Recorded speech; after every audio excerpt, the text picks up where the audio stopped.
There we go.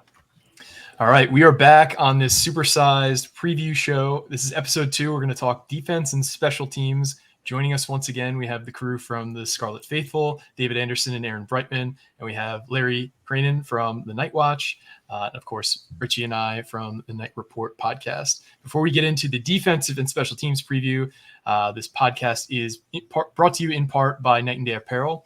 Get ready for football and tailgating season with Night and Day Apparel. Our apparel is designed to keep you comfortable and stylish from the pregame excitement to the final whistle.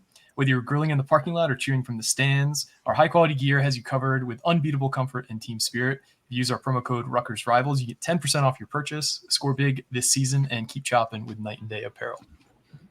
All right, let's talk about this defense, which first off, let's just talk about the loss of Mohamed Toure and how big of an impact that will make on this team. David, I've kind of wanted to hear your take on this loss since it happened. So how big of a loss is that for Rutgers? And we'll kind of do the same thing where we go around and talk about it. Sure. I mean, I think he's your most impactful defensive player. I don't know if it would be fair to say he's your best over, an Aaron Lewis or Robert Longerbeam, maybe even Flip Dixon. But, I mean, what Toure was able to do is just without skipping a beat, Powell is ejected in against Michigan State and then is eventually injured, steps into that linebacker core. But then late in the season when they had some other options, he shifts in. And in that Miami game, one of the big plays was he lined up against an offensive guard, manhandled him, got a sack, and we don't even know what the play would have been the play because that's how quick it was like that. And so I think it's not necessarily a loss from a pure linebacker, a pure pass rusher, but his versatility and the way that opposing offensive coordinators have to prepare for the Rutgers defense is probably a little bit easier. The big question is, how do they replace it? Does somebody else step into that versatile role, or are we just dealing with every level has to kind of take care of their own business? Yeah, I think I really can't say it much better than David said it. I agree with everything you said. And I think it just makes the Rutgers defense, unfortunately, a little bit less dynamic and a little bit more unproven now in terms of what you have behind him. And I also think just in terms of, Schiano even said it on Monday in his press conference. He basically said, he could be their best defensive player, best player on the team. So if Schiano is saying that in the press conference, I think also there's never a good time to have injuries, but the emotional impact, at least they have had a little bit of time here in the preseason to absorb it and be able to prepare. And obviously the replacements and how they're able to game plan, knowing that Toure is no longer part of the overall plan. But I think it's a huge loss. If you had to say before the season, who's the one guy you don't want to lose, at least on defense, I would absolutely say Toure. So it's a huge loss. Huge loss. And at the end of the day, it's tough for the team to absorb emotionally sometimes when a leader like that goes down. That being said, it kind of feeds into the chop the moment mentality, the family mentality. It didn't happen, the first game of the season or the first drive against Virginia Tech or something where it could really demoralize you, completely blindside you. This happened with a week or week and a half to prepare. No good time for this type of injury to happen. Richie said on the cast when he went down, they know there's a lot of depth at that position. I'm inclined to agree with that for obvious reasons. I think a guy like this, though, when David, says what he says, which is that, maybe not from a pure linebacker standpoint, do we revert back to more of a base type design and guys have to step up from their respective positions?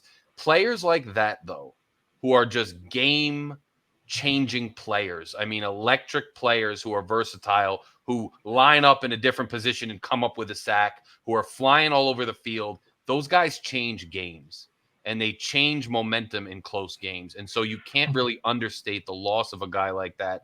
There's no way around it. Does that derail Rutgers' season? Hopefully not, probably not. But is it a serious loss and kind of before the season even starts? You bet it is. Yeah, I mean, it hurts to lose him, like everyone else has said. Like, he's just so versatile. It's the word that you always hear it goes hand in hand with Mohamed Toure. He could play edge rusher, he can play linebacker, like Dave said before. He was lining up against offensive guards at some points. He can kind of do a little bit of everything. Now, how you replace him, it's not going to be easy. I don't think there is a replacement necessarily for him just because of that versatility. but they do have some good young up-and-coming linebackers between Moses Walker, between Jabome, between Abram Wright. Timmy Hinspeeder has been playing a couple snaps last year as a preferred walk-on. So I do think there's a lot of depth at that room. I don't think they'll be able to replace him, but I think they'll be able to find someone that can at least kind of fill the void enough that it's not going to affect your whole defense. Yeah, I'm not going to say anything that hasn't already been said. Versatility is key. The fact that he was able to move from an undersized edge rusher to an off-ball linebacker in one off season, and not only not skip a beat, but almost like improve his play as an off-ball linebacker to a position he really hasn't played maybe since Pop Warner, is really impressive. The amount of experience he's had in multiple defenses, just the kind of the football IQ he has, getting guys in the right positions. Obviously, he doesn't play the Mike, that's Tyreen Powell getting guys set, but he's just a very experienced player. There's no way to replace him with one guy, like everyone said. He's led the team in sacks 3 times in his career.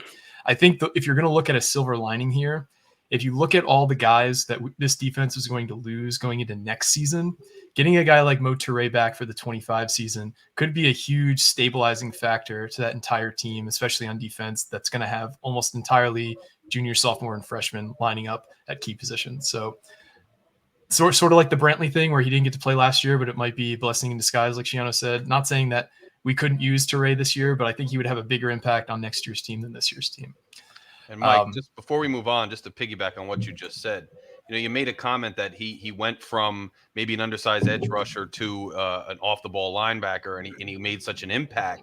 I think that speaks to the staff, though, and how they're able to develop these guys. And he stepped up and became that player, last season. And now you may have another guy who steps up and becomes that type of complete player, because this staff is the pipeline. They're always talking about it. They're getting somebody else ready. Maybe this gives them a chance to shine and develop, and then he comes back next year, to your point. So just another point that you kind of sparked in my head there.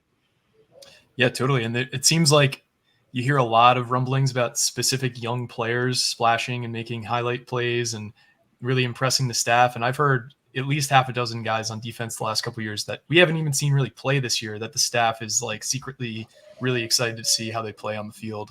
Let's talk about position groups next. Aaron, I'm going to go to you. What position group concerns you most depth-wise, and what position group are you most comfortable with if a guy went down and had to be filled in by his backup?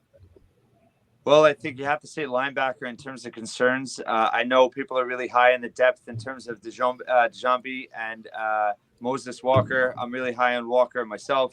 But at the same time, we don't know how long Powell is going to be out. And I think where you're going to have the impact there is the situational experience that Powell and Toure have. That's not going to be on the field for however long Powell is out. So I think that's where, the further in you get into the season and Big Ten play, obviously at Virginia Tech, those guys are going to be seeing things for the first time live and have to react.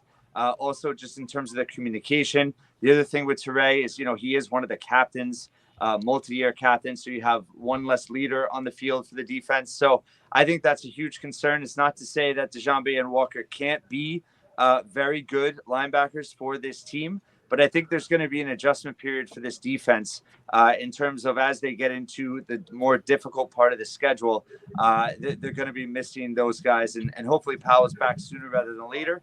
But I think that's where the bigger concern is, not necessarily athletic talent or ability, but that experience and the knowledge that those guys bring to the table in terms of leading the defense. And then overall, I'm really high on the safety group. I think Ibenusin, Loyal, and Dixon, obviously all back.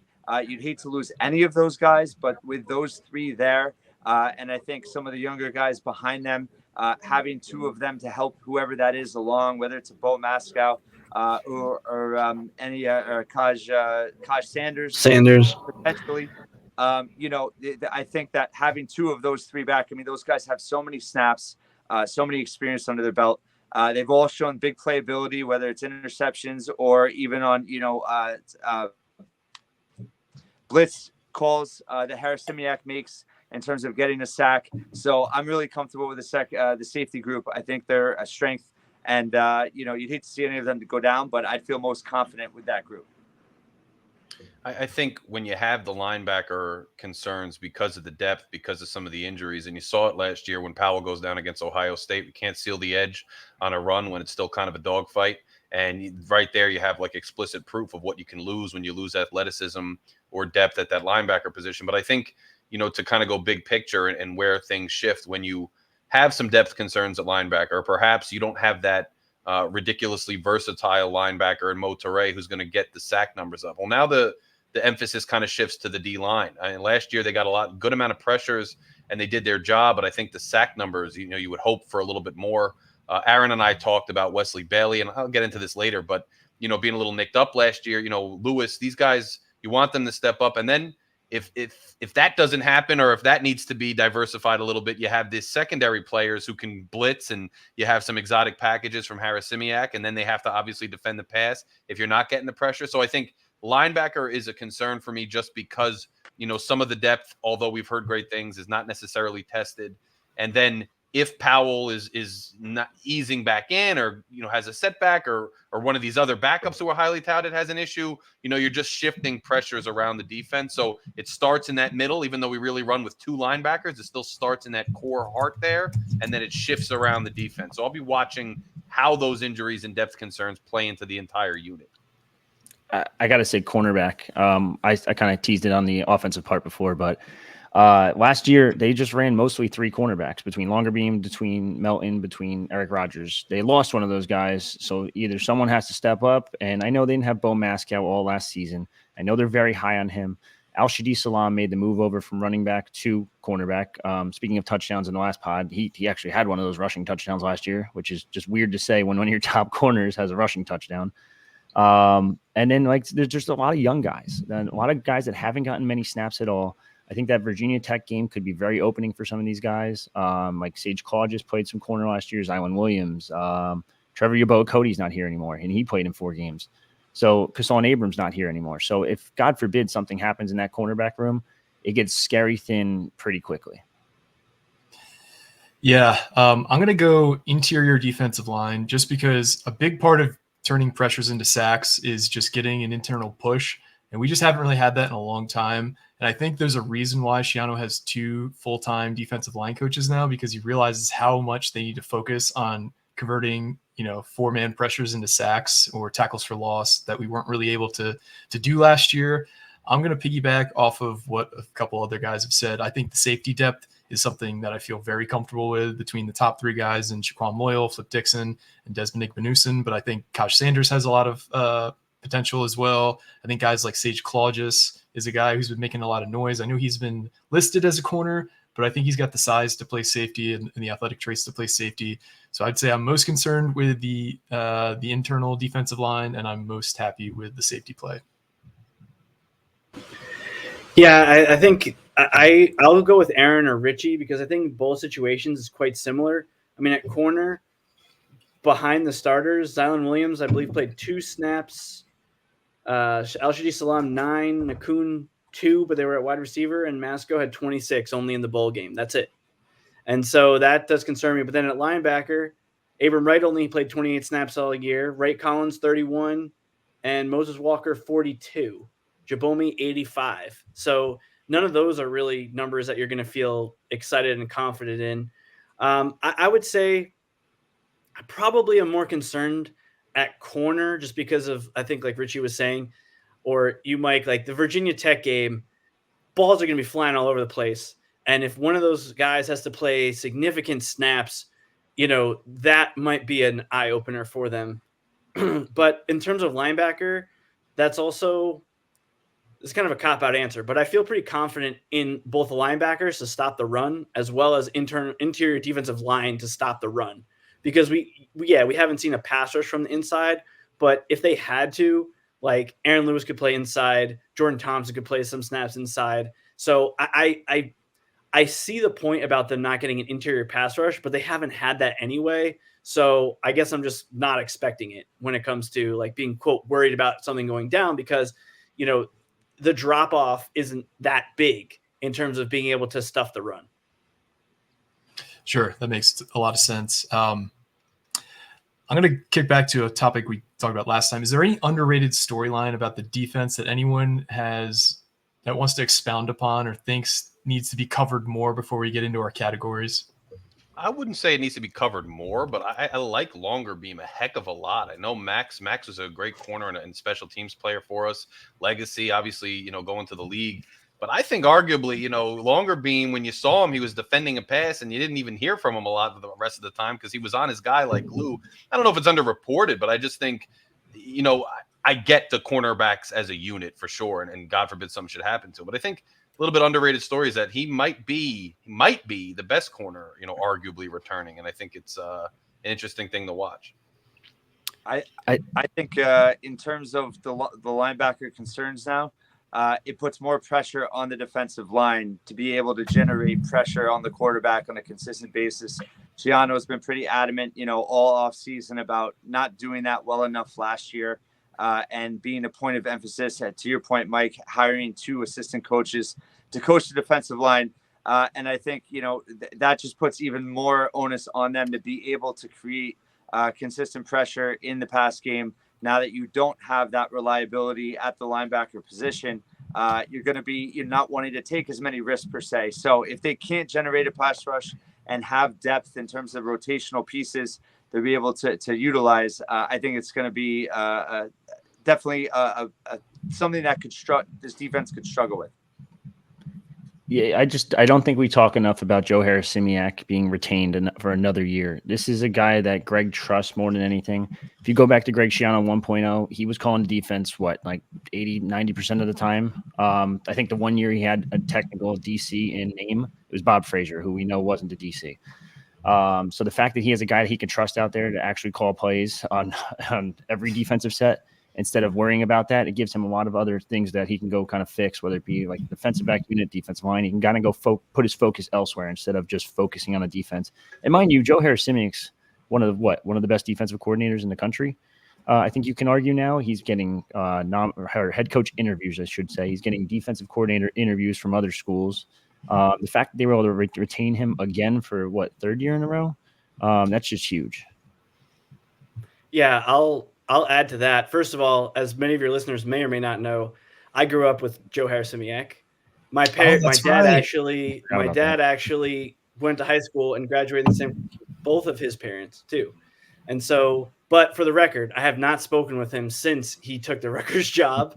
So just if Coach Schiano's listening out there, there's been no contact. I saw his parents at his Hall of Fame induction ceremony, which he didn't make because he was recruiting. So all that stuff. Yeah. But I think that kind of leads me to the storyline that Coach Schiano talks about, though, about what's best for the team versus what's best for the player. And I hinted at this in the offensive with that being less of an issue there. But on the defensive side, let's say Tyreen Powell is your best blitzer and you need help at that position. He's coming back in limited snaps. Do you just let him come in for Jabomi or Walker, or do you say, why don't we put you in this more like, chess piece type role? Or Aaron Lewis? Does Aaron Lewis have to play inside? That's not necessarily best for him to pile up sacks per se. Or defensively, does Shaquan Loyal need to be, playing as a cover guy to increase his stock versus blitzing all the time? Like, these are some of the things that we haven't had these big people problems at Rutgers for a long time. And now, like, Harris-Simiak and Schiano are going to have to figure out, like, do we need to do this for the team, or do I have to put this player on the side and say, hey, like, this is what we need to do. This is what we need from you. I know that one of the great all-time NFL scouts, Dave Tay Thomas, the late Dave Tay Thomas, was great at this, at getting this information to scouts about, hey, this guy was playing out of position, or, maybe this guy was hurt. And so, hopefully we can see what's best for the team, but at the same time, like, I'll feel bad for a player who is not highly regarded in their future because they basically just had to take one for the team this year. All great points, and I'm glad I kind of opened this up because those are not things I had on my show sheet for the most part. So appreciate all you guys bringing these interesting side angles to look at the season on defense from. Let's go to our season preview topics, though. So I'm going to go first. I'm going to start it off with the leading tackler. I'm And I have that over-under set at 99.5 total tackles. Last year, Deion Jennings led the team with 95 total tackles. Larry, I'm going to kick it to you. Who do you see as the leading tackler on this team? Is it over or under that 99.5 number? I have Flip Dixon, and the reason I have Flip Dixon is because I think the linebacker core is going to be more diversified this year, so those guys aren't going to be getting all the tackles. Flip was up there near the top last year, and I think he's going to have to absorb some more of that, maybe step up sometimes, literally in the pre-snap design, and you know, I think he's going to absorb where some of those leaders would have been a linebacker who was a mainstay. You're going to see some diversification in the linebacker core. So I think that gives Flip a chance just by the fact that you're going to have a plurality at linebacker to be the leading tackler. I had him at under. That's almost 100. And I think just because he's the leader, given the plurality at the linebacker core, doesn't mean that, you know, the total tackles that somebody like him would get is going to skyrocket up to around 100. Like maybe a leading linebacker would be close to with the 95 last year. So I have him under, but I don't think he'll be under by a whole bunch. You could see him somewhere in the 70s to 80s, probably 70s. I think he had 51 solos last year. Yeah, he had 76 total last year. So it'll be around, you know, maybe a little more. But I think just because of the plurality, we're going to see a linebacker. He's going to emerge as the leading guy, and that's how I have it. I wanted to pick linebacker too, but I don't know. Like, I can't see Tyrone Powell leading the team in tackles. I know he had a couple games last year where he hit double digits, mostly in the beginning of the season. Then he tailed off. Also, how much is he really going to play early on in those limited? He's going to get limited snaps to start. I think we can all agree on coming back from not only an ACL but also an Achilles. I want to say Jabome because I think Jabome is going to fill in for him quite a bit, and I think Jabome can kind of play both of those positions.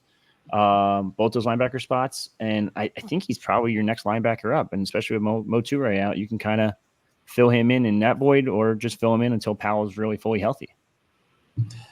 I'm also going to go with Daryl Jabome, and it's for two main reasons. One, I don't think Tyrone Powell plays the first two games, so those are two games right off the top that you're probably not going to have your top linebacker who, if he was fully healthy, I would think most of us would select Tyrone Powell to lead the team in tackles, especially given Mo Toure being out. Second, I think Jabome is going to be given those easy assignments where it's basically like the line is setting you up to just make that tackle to the running back. Whereas whether it be Moses Walker or whether it be Tyrone Powell are going to be really more responsible for the coverage aspect of playing linebacker. So I think Daryl Jabome leads the team in tackles in part due to the plurality. And I think he's not going to lead the linebacking crew in snaps on the season, but I do think he's going to be putting more opportunities to make easy tackles. And I don't think it's over the 99.5. I think it's under by a significant amount. And I set these over-unders before Toure got hurt. So I probably would set the over-under at a lower number having that in mind. But that's where I got it. How about you, David?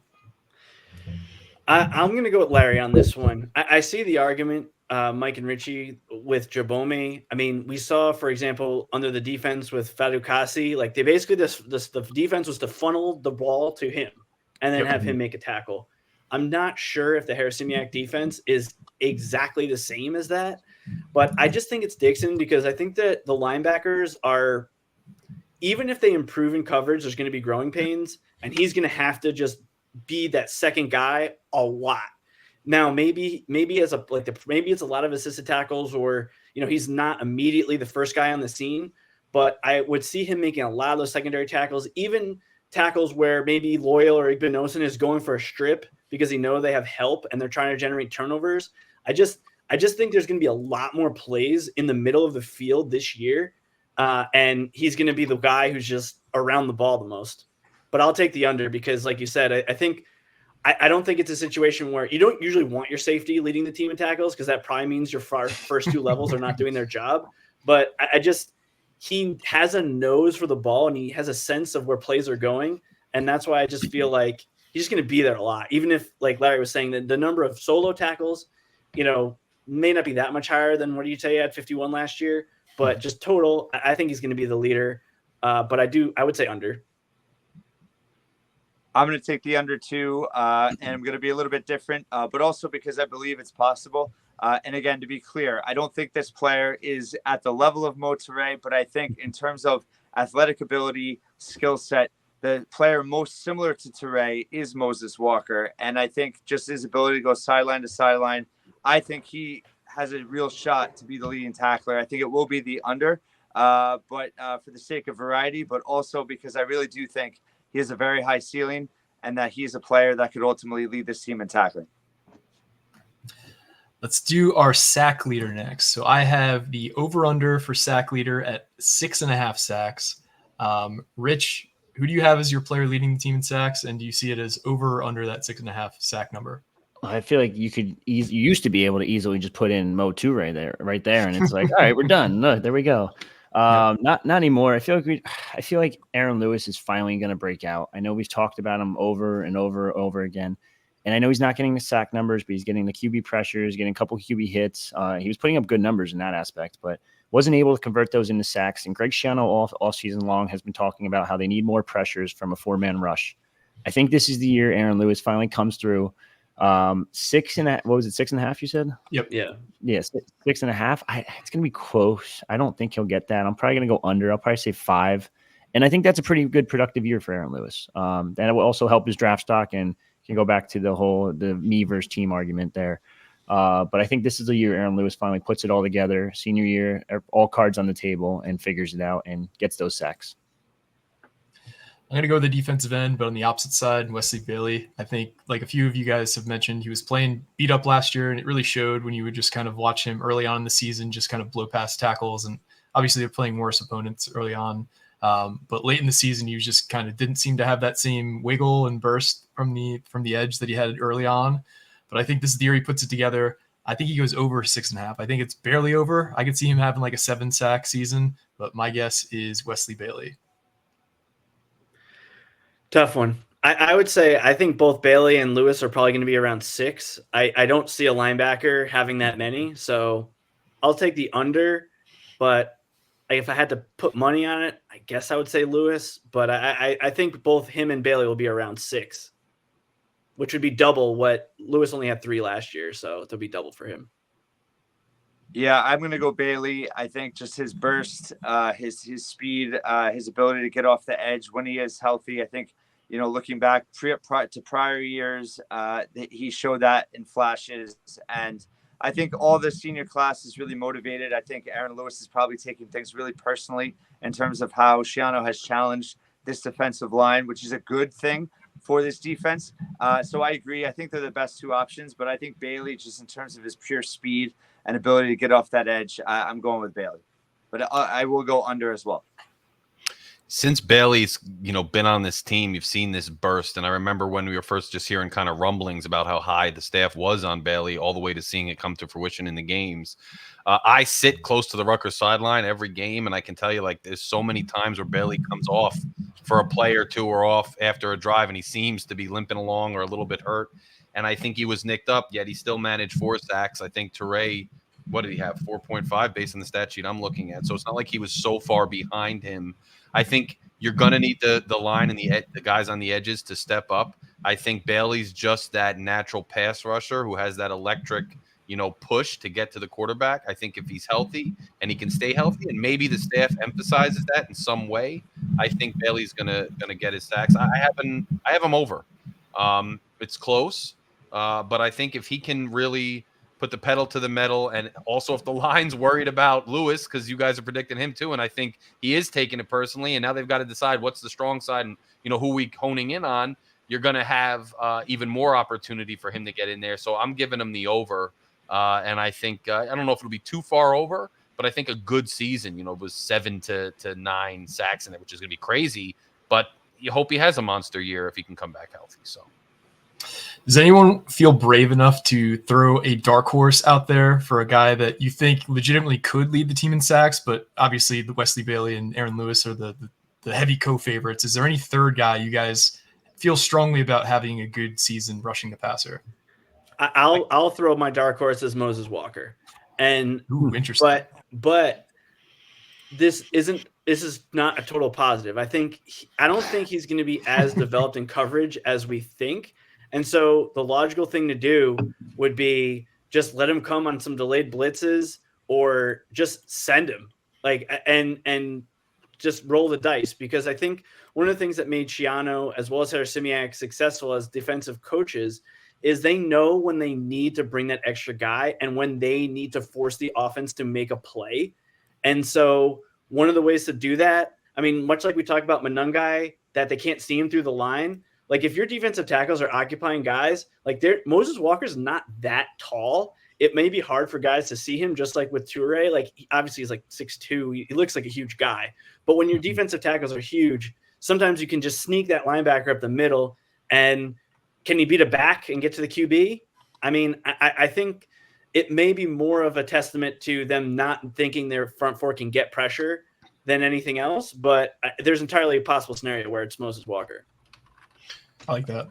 I would say if we're being bullish on the sack total and, we're getting up these linemen up around 6-7, I think it's going to be hard to have the dark horse I'm going to mention. But if we're down around, 3 or 4 to lead the team, I think somebody in that secondary group, somebody in the safety group, because of blitzing, you get a guy like Dixon or Loyal sometimes coming off the edge, or, blitzes. If we're down all around 3 or 4 sacks to lead the team, you might have, to Dave's point, you might have a blitzing player leading the team. I don't think so, but it could happen. That would be my really unexpected dark horse. All right, let's go on to the interception leader for the team this year. I have the over-under set at 3.5. I think last year we were led by Max Melton, who had 3. I'm going to say the obvious choice, I think a lot of people probably would have as their 1A, and Robert Longerbeam. If he's playing anything like he does for me in NCAA football, CFB 25, he should go way over this 3.5 number. But I'm going to say he gets to 4 or 5 picks. He's got really great ball skills, and I think he converts more of those deflected passes into interceptions this year. So I'm going to say he gets 4 or 5 picks. Going over to me. Yep. I'm going to take, for that exact reason, I'm going to take Rutgers, because I do think teams are going to really test him a lot, even early in the season, middle of the season, because Robert Longerbeam has a proven track record. He's got a lot of passes defended, to your point, even if they're not picks, and they're going to go at Rutgers. I mean, maybe even go, and that's whether Rutgers is playing in the slot or he's playing on the outside. I mean, obviously we think he's going to play on the outside, but when they do have a nickel corner, he's done a good job both spots, and it's probably easier to put a new guy in further away from the ball. So I just think Rutgers is going to be in the middle of a lot of plays.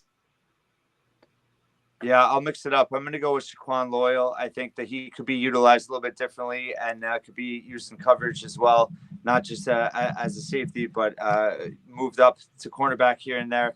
And I think just he's shown flashes as a ball hawk in the past. Obviously, he's got big playmaking ability after he gets the interceptions. So I think he's going to lead them. I think this is the year he steps up and breaks out. I think he'll get 4, so I'm going to go the over. And I think he's going to run. I'm going to say, I know I'm skipping ahead, but I'm just going to say he's going to run one back as well. But I'm going to go Shaquan Loyal. Yeah, I thought I was going to be the original one again, but I was not, because Aaron swiped it right out like a draft pick that I was waiting on. Shaquan Loyal, I don't pretend to be, the most well-versed X's and O's guy, so I'm not positive, how they mix up coverages and things like that. What I do know is, I think Longerbeam is an excellent corner. I think he defends quite well, and they might not throw at him very much. If you look at last season's stats, you had Max at 3, and then you kind of had 1, 1, 1, 1 down the line. To echo Aaron, I like Shaquan as a ball hawk. We all remember that Temple game. You don't know how, even if somebody else is defending the pass and they're looking at him, the eyes focusing on the corner, a safety like that, especially when you got 3 roaming around a lot of times, 3 corners, all of a sudden can pop up and snatch that ball when you're not even looking. I also think he might run one back. I don't know what it is. Maybe just that Temple game, positive, warm, fuzzy memories. I got him at the under, though. I mean, none of them, even Max last year, had 3. No one was clearing 4. I would love for that to happen. But now you're also talking about Loyal, who hasn't pushed it that far above, the low single digits very frequently in his career. I think other guys are going to get picks too.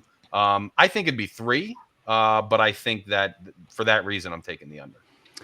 I'm going to follow Dave here, and I'm going to say it's going to be Eric Rogers. If you look at the numbers last year, according to PFF, they targeted Longerbeam 77 times last season. Max Melton was next highest at 44. So they're probably going to go after that cornerback too for the most part. try to attack him as much as possible. And I think Eric Rodgers is a damn good corner in his own right. I don't think he gets enough credit. Now, obviously, he didn't play as many snaps as you would think last year because you did have Max Melton out there in longer beam all season. But I think this year, I think he steps up. I think he assumes that cornerback 2 role, and I think they're going to target him a bunch, and it's just going to result in a couple picks here and there. That number is really tricky for 3.5. I'm going to say over just because he's going to be targeted so much, but I can very easily see it being under. I'm going to go over to some special team stuff now. The longest field goal made last year by Jay Patel was 51 yards. So I set the over-under at 51.5 this year. What do you think the longest field goal of the season is on the season? Is it over 51.5 or under 51.5, David? Over. The reason I say that is he hit a 51-yarder last year. You have an unproven punter, and that basically means you're what? You're at the 35-yard line. Yeah. And you're going to trust your punter to pin him at like the 3, an inexperienced guy wasn't even here in spring practice, or do you go for that 52, 53-yarder? I think you go for the kick. In good weather, obviously there's factors, but I think they're going to hit one over. Yeah, I agree. I think Shiano trusts Patel. I think he's, he showed how accurate he was last year. He's got a big leg. He was pretty good from deep. I think he'll definitely go over. I think he's going to hit more than one over 51.5 this year. You're getting spicier now. All right, Larry. They set the stage for you to get even more spicy. Quite spicy, man. And I like spicy food, but I can't go that spicy, Aaron. I think he's going to go over, though. I mean, I think he's going to hit a 52-yarder, a 53-yarder at least once. It was his first year consistently being the kicker last year, and I loved what I saw from him. He's confident. I like his leg. I like his accuracy. I think when you're young and you're, dealing with the pressure and things coming in, I wasn't surprised he missed a few, but I was always kind of confident when I was like, kick the ball and let him kick it. Yeah. I like him. I think, he might miss a few, and everybody does over 50 yards. Everybody misses a few over 51, but he can hit a few. And I'm bullish on him, and I'm bullish on him going forward, getting more and more consistent with long field goals. I think he definitely nails one this year. I'm going to say under, or he's not going to nail one from that long. I don't think he has the leg for it, and I wouldn't be shocked if, God forbid, it was a super long field goal in dire need that they go to someone like Jack Scullion. They need someone with more power. Jay Patel doesn't have as much power as you'd like in a kicker, but we know he's very accurate, and that's obviously the biggest key when it comes to kicking, field goal kicking at least. So I'm going to say under, and if they do hit it over, I don't think it's going to be Jay Patel. I think it's going to be Scullion, if I'm pronouncing that right. I'm also going to go over. It is kind of interesting, just the odyssey we've gone on with kickers where, remember in Shiano's first or second year, we weren't even attempting 45-yard field goals. Like, we were going for it on 4th and 6 from, the 30-yard line because we didn't trust the kicker to even line up at that distance. Think no further than the Michigan game, the biggest swinging door in the Big Ten recent history, where, we win that game.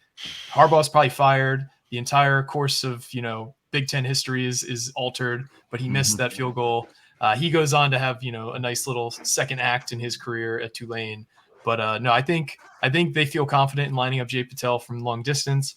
I have a spicy take. I think he has a walk-off kick this year where as the ball goes through the uprights, we win a game. I don't know which game it's going to be, but I think Jay Patel's foot leads us to a walk-off at least once this year. Sticking with special teams, let's talk punt and kick blocks. I have the over-under set at 1.5 blocks on this season. It's a Shiano specialty. I think we'll probably have similar answers to this, but Aaron, where do you got the over-under at? Yeah, definitely over there. I think they could more than double that 1.5. I think you're getting more athletic. You're going to have a lot of younger guys on special teams looking to prove themselves. We know in the punt game, Rutgers goes for the block pretty much on every opportunity. So I think they'll definitely go over by a pretty wide margin there. Over. I mean, if we're not blocking kicks and we're not, causing havoc and shifting momentum in that game, a lot of these toss-up games aren't going to necessarily go the way we want them to. And you're going to have some maybe, early in the season, some blowouts or even some games we're dominating where teams are on their heels and we feel the momentum and rush in and block them too. We're back in that respect under Shiano. It pretty much set the stage and won us the Michigan State game last year. And, funny story, look, I'm a diehard fan. I sat there through that cold rain all the way to like halfway or early in the fourth quarter. My girlfriend was there. She's shivering. I took Dean, are you nuts on the board? I'm like, we got to go. We're heading back up to Jersey City, and we're both in the car, and Shiano decides to make them re-kick. And we're already mad. We're like, why is he making him re-kick? Oh, please. What does he think? He's going to block the kick? And sure enough, blocks the kick. We have an epic ride home. I'm one hand on the wheel, one hand dapping him up because we're winning the game. Don't count him out. Don't count the punt blocks out. Over. I love it. It's fun. I still remember the Mohamed Toure SWAT down against Michigan. Yeah. Great game. Yeah, we're going to go over. Let's do it. Change the order. I can't follow this guy up. I can't do it anymore. I'm this close to like punching a computer screen just because I'm so hyped. Over in punt/kick blocks. Rutgers is a punt block team, not a punt return team, not a kick return team. We've heard Shiano say it time and time again. They're not going to go for the return. They're probably just going to catch it, fair catch it, whatever. So they're going to sell out for the block, and I don't blame them because it's been very successful under his tenure. I think if I forget what the exact stat is, it's like dating back to whenever Rutgers leads the NCAA in blocked kicks or blocked punts, and I don't see it changing anytime soon. If it works, if it ain't broke, don't fix it. All right. I'm going to say over as well, comfortably. I think they can get to 3 or 4, especially against some of the teams like Akron and Howard. Like, don't be surprised if, the first punt attempt on Thursday night is a block punt. Like, they're just going to overwhelm them from a physical standpoint.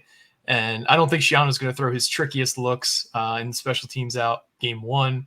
That's like one of the things that I feel like it's tough because it's like a pure like football guy thing, but to see like how they bring different pressures on punt blocks every week and how successful they are, even when they don't block punts, but changing the direction of kicks because they have to either like take an extra step to the left or the right, or just kind of knowing the reputation they have just kind of brings fear into every special team unit in the Big Ten and beyond.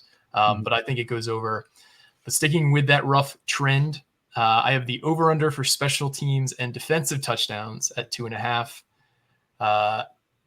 Aaron, where do you or is it Aaron or is it Larry? Sorry, Larry. Where are we at? Over or under 2.5? I'm going over only because if you got special, it's every kind of touchdown, right? So if you have a couple block kicks, 3, one of those at least, maybe 2, at least one might go for a touchdown, and then you could have a return. I know what gives me pause is I don't know that our kick return game is so electric these days, right? I if it's Dremel back there again, consistent, reliable, but is it electric enough to kind of get us to the promised land? That gives me pause. But if I'm assuming, and I am, that we're going to get at least one from a block, and it's only a 2.5, we just need 2 more. And you have defensive TDs. So what am I talking about? Yeah, over. I think we're going to a pick 6. So never mind my whole diatribe of nonsense. Over. And I'll leave it at that. Again, dude, switch the lineup. I can't do this. I'm gonna go under. The special teams, I just said it before, they're a punt block, kick block team. They're not gonna go for the return. So you could probably just take that one away right then and there.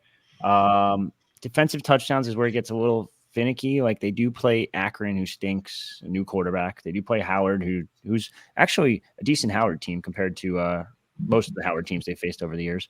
But they're still not Big Ten level good. There's some other, not cupcakes, but easier games on the schedule. A lot of new quarterbacks that they're going to face this year too. So I'm going to say under, but again, this is one that could really go either way. I got the over. I think this defense is going to be better than last year. I think the special teams are always reliable to get 1 or 2 throughout the season. I can see them having a few pick sixes, a fumble recovery for a touchdown, 2 block punts recovered for a touchdown. I think this is comfortably over. I'll take the over because the reasons everybody said. On one hand, I think schedule-wise, and we'll get to more of that in the next episode, but you usually get these on special teams when you play teams that haven't faced you. And there's a lot of teams that have not faced Rutgers recently. That's a great point. Now that we're changing the divisions. So, like, Miami was not ready. They were not ready, right? And so I think that there's an advantage there. And then the other thing, defensively, how many near pick sixes were dropped by the longer beams, the Dixons, even maybe Igmanosin once or twice last year? I mean, you just got to convert like 1 or 2 of those, and it's a comfortable over. Absolutely. Yep. Let's transition to breakout player on defense. Same thing as the offense. Kind of use your own criteria for defining a breakout. But Rich, who's your breakout player on defense? I kind of mentioned it before. I think it's going to be Jabome. I think he's going to step up. He's going to fill that linebacker role. I think until Powell's 110% healthy, he'll probably fill in as the starter, but that's still to be determined. But I think even when Powell comes back full time, I think they just shift him over next to Powell. I think he's going to play a ton of snaps this year.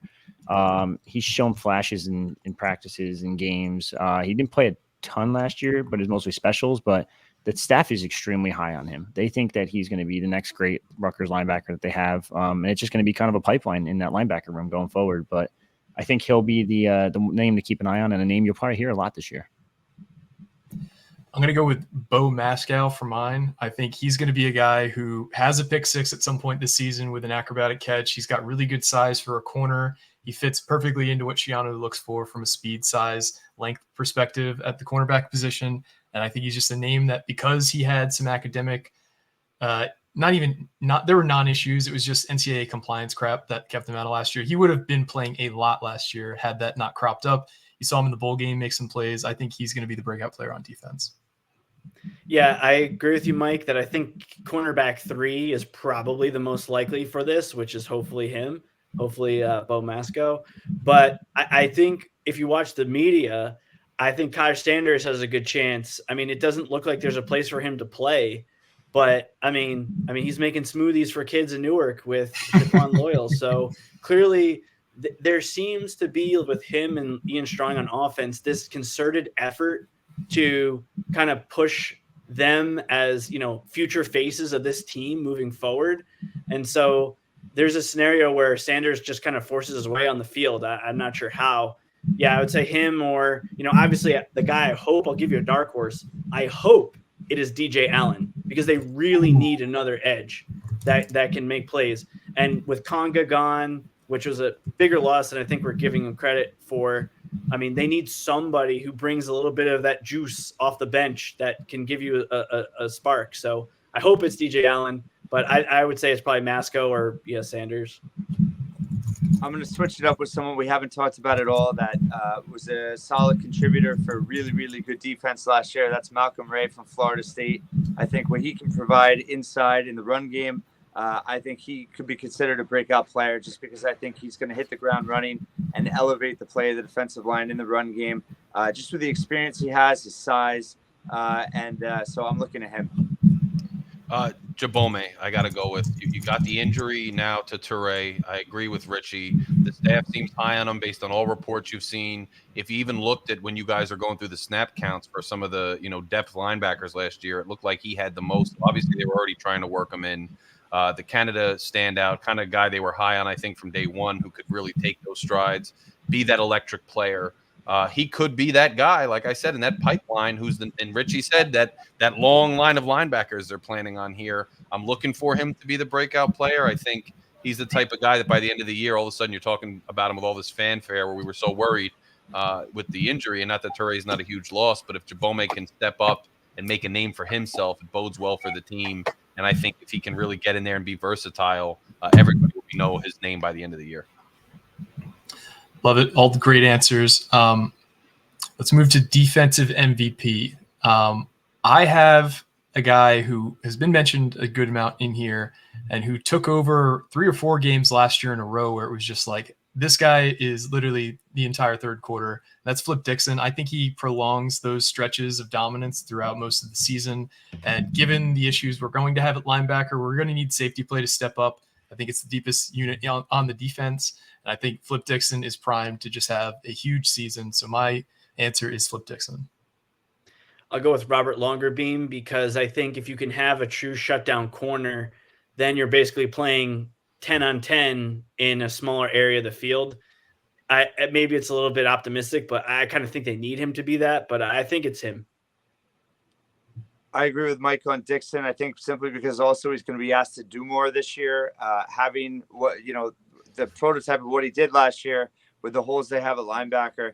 I think they're going to trust him more. Harris Simiak and him have a great relationship. So I see Dixon doing more and more, and him being the MVP. Flip Dixon, I'm going to echo the sentiments of you guys. Look, somebody said earlier, he has a nose for the ball. He's always where the action is.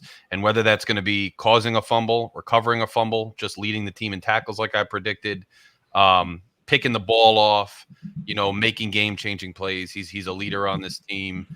He's by far an upperclassman, and I think, like to echo some other sentiments, with some of those problems in the linebacking core, these safeties we have can hit. They're kind of these hybrid players, which is why we only run with 2 linebackers a lot, part of the reason. So I expect him to have a big year, and he would be my MVP prediction. I really wanted to say longer beam, but I think I'm actually going to go with Tyrone Powell. If he can prove that he's fully healthy. Now, obviously, these first 2 games are meh. Who cares? Just get out there, shake off the rust a little bit, and that's it. Get out of the game. Stay healthy. Need you for Virginia Tech, etc.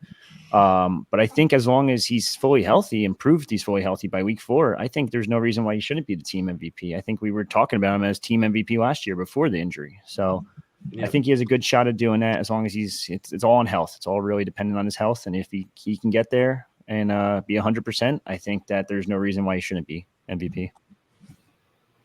The final topic I have here is team total defense rank. Similar to offense, the under is better, the over is worse. Last year, Rutgers finished as the number 16 overall defense in total yardage at 313.5 yards per game.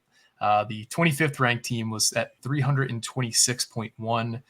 David, do you think we finish at over or under that overall rank this year? I think Rutgers gives up a lot more yards, so I would take the over, I guess, not as well. I just think that there's going to be more teams, even if they're empty calorie yards, that are just going to be throwing. 3rd and 10, they throw for 8. It's not like Iowa where 3rd and 10, they run for 2. I mean, I think that there's a lot of empty calorie yardage that we're going to see this year. And just that in tandem with the fact that we're just going to see more passing attacks. Last year, we faced one that was primarily a passing team that threw, I think, more than 55%. And that was Maryland. Everybody else threw under. So I have a hard time seeing – I could see Rutgers being a top 25 team overall, but not having a top 25, defensive yardage ranking. Yeah, I agree. I see him more in the 30 to 40 range. I think there's just more question marks on this defense. Obviously, you're losing Max Melton. I think there's reasons to believe in Eric Rogers. But in terms of the linebacker core, the defensive line, how consistent can they be with the pass rush? I just think there's more questions on this defense. I don't think it should be assumed they're just going to be just as good or better this year until they prove that they can be. So I'm going to say they're going to actually be worse in terms of a yardage perspective. Both compelling, points and arguments based on the schedule and based on, what we're going to see in terms of giving up more yardage. But we were 16 last year. You believe in the coaching staff. You believe in Harris Simiak. A lot of guys are returning who were key players. We lose Toure, but we have some other prospective players that could step up. We keep a lot of our, we lose some key guys. We keep a lot of the guys that are on that defense that are core players that kept guys low last time. I just find it hard to believe, even if we were to fall back to 20, 21, that we're going to go all the way from 16 to over, essentially 25. Not that it would be unprecedented, not that it's, impossible given the points that were made, but it's just kind of a gut feeling when you're returning that many guys, you're returning that staff, and you have a reputation to uphold. More of passing teams are going up against in the schedule, but perhaps teams that we could take on a little bit better. So I believe that they'll keep it under being 25th. You're muted, Rich. You're muted. Yeah, I knew that. I was just testing you guys. Anyway, I think it's going to be like top 30-ish. I do think there's going to be a little bit of a fallout. I think Max Melton was severely underrated by the coaching, or not the coaching staff, by the fans. The injury definitely played a factor last year, and he was still able to be a pretty damn good corner. I don't know if Eric Rogers is able to replace that. I know Longer Beam's pretty damn good in his own right.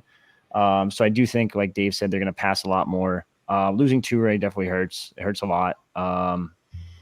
They're, like I said before, they're not gonna be able to replace him fully, but they'll have guys that can at least step up and fill the void a little bit.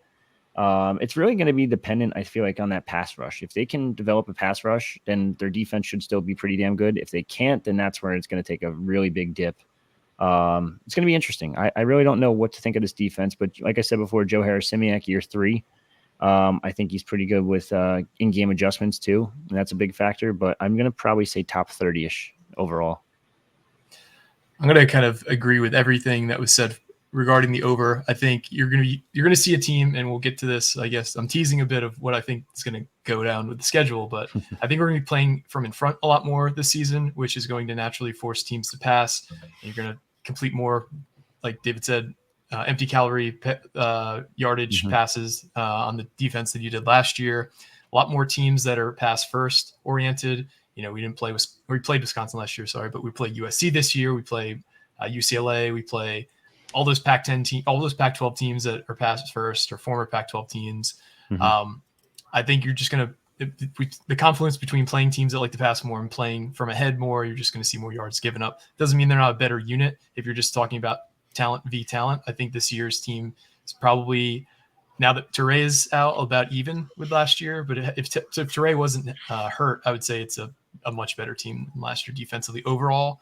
But just because we might be equal to or maybe even slightly better than last year doesn't mean the statistics are going to remain steady. So I'm going to say they also go over that number, but I don't think they fall out of the top 40 defenses in terms of yardage. I think they're still going to be a very good defense. But in terms of final thoughts, does anyone have anything we didn't talk about defensively they think is worth bringing up, or just final thoughts overall on the defense this year? I have 2. Let me first start with a question. Sure. Rutgers has had a big pipeline of defensive tackle transfers come in year after year. The Dwum Fours, Maja, and Eiton last year. Eiton actually, because if you guys have the PFF grades, he scored much better than I thought he did when I was looking back at that. So the question is, will Malcolm Ray be better than Isaiah Eiton this season? So Isaiah Eiton, he was just like such a massive human being. He was like such a great space eater in the middle of the defense. I think I don't think Ray will be as good of a run defender, but I think he'll be a better pass rusher than Isaiah. And I know that's a bit of a cop out. But I think we will see more sacks out of Malcolm Ray than we did out of Isaiah Eiton. Richie, can you even talk about this? Yeah. I think no, I can talk about it. I think he's gonna, like Mike said, he's more of a pass rusher than Eiton was, whereas Eiton was just legitimate space. Like, it's kind of insane. But I don't know what I can and cannot say either. That is a problem. But I think Malcolm Ray will be better than Eiton. Just put it like that. Okay. Well, there's my answer because Richie said it. He's at practice. I mean that legitimately. Like, what am I going to say? Well, I like some pie in the sky. It's tough. Let's be honest. They're really going to listen to like minute 57 of this podcast. Let's be honest. Well, if you take away the technical aspect of it, you just look at it from the face of it. He was a rotational piece on one of the best defenses in the country. Eiton, came from a mixed bag at Ole Miss where he didn't play as much. So I think Ray will have a bigger impact. And then the last one I want to bring up, Mike, is I'll tell a quick Harris-Simiak story. So when we were in high school, we were the co-captains of the basketball team our senior year. And so last game of the season, we're playing on the road, or away game of the season, we're playing against Elmwood Park, hometown of the legendary Mike Dare, Gary Nova, the Daticas. All right. So first half, late in the first half, fast break, I take the ball, throw a behind-the-back pass right to Harris-Simiak, and like behind you, he's averaging like 25 a game. Blows the layup. Finishes the first half, 0 points. We go into the locker room. Coach does does anybody have anything to say? He just looks at Harris-Simiak, doesn't say anything. Coach walks out. Nobody says anything. We go back out there. Second half, Harris-Simiak scores like 27 points or whatever, and we win the game. So I thought of that story because on the Ream and Beam podcast, they were making fun of, Aaron Lewis's stats and like Ethan Kelly McManus's high school stats. But I can tell you, Coach Harris-Simiak was first team All-County in baseball when he led the county in home runs, and he was first team in basketball when he averaged over 20 a game. Never mind football, where, obviously his best sport. So the reason I bring that story up is because one of the things that happened to this team last year in that Maryland game is they just seemed shell-shocked. And it seemed like they weren't prepared for the resiliency that they needed to give up some big plays. And I just feel like this coaching staff has the ability to pass like this experience and this mindset onto these players that, hey, you got to have a short memory. We got to move on. And so I think that we didn't get to see that a lot last year in the pass game because they didn't face a lot of passing offenses. But that is going to be a key X factor on this defense and their ability to regroup after a big play or a long drive or, a big turnover. And I think this defense has it, but, to me, that's a huge X factor. I think, that you make a great point with the resiliency. I think some of it depends too on the offensive output, right? Like if you have confidence in your offense and you have confidence that they can put up a big play or march down the field, even if the run game isn't working as well as you'd like, you can make that clutch pass, you can get that clutch drive. I think that helps too. Like the resiliency of, hey, we can recover. We're still a good defense. Big plays get given up, but also, hey, they have our back. We can play complementary football, and that instills some confidence. I think you see a lot of times is death spiral in football where if your offense isn't making the right plays or coming through on key drives and you're not going tit for tat that way and you give up a big play, you start to get gassed, you start to lose confidence. I'm not saying that happened because I'm not inside the locker room, obviously, but when they start piling it on and you don't think your guy could keep up, I think it's demoralizing for a defense. So definitely agree with you and interesting points about the coach too. And I would just add that you'd hope that the offense instills some confidence in that way as well.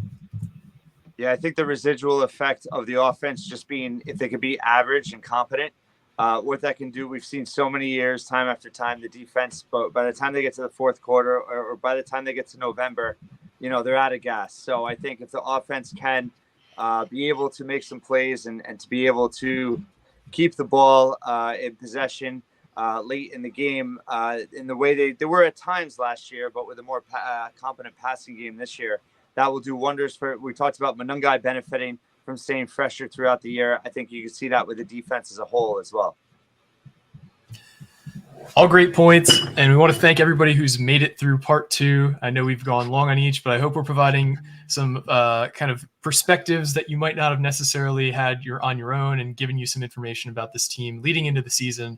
Now let's take all that information we just aggregated together and let's use it towards predictions. Stay tuned to part 3 of this podcast to see what we all think is going to happen game by game this season for Rutgers football. See you then.